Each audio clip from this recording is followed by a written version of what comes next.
कसम है लद्दाख में शहीदों का, कसम है लद्दाख में शहीदों का, तेरा आंख में चोली छोड़ा देंगे।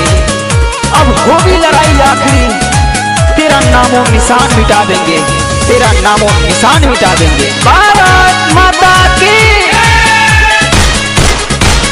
बोल चोर के बोला तारी बोली, काहे पीठ पे चलावा तारी गोली, बोल चोर के बोला तारी बोली, काहे पीठ पे चलावा तारी गोली।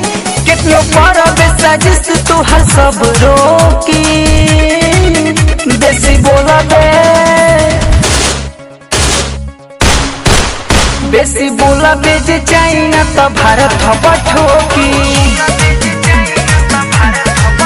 बेसी बोला बेजे चाइना तो भारत हवा ठोकी।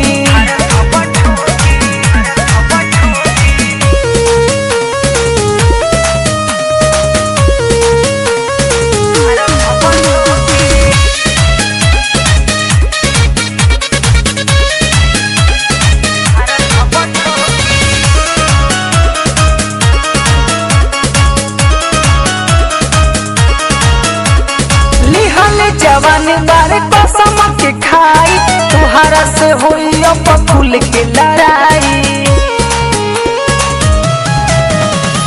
लिहल जवान बारे कसम के खाई, तुहारा से होई अब खुल के लड़ाई। बंद कदम तुहार बोले जेते दे देखो की, बेसी बोला बे, बेसी बोला बेजे चाइना तो भारत हवा ठोकी,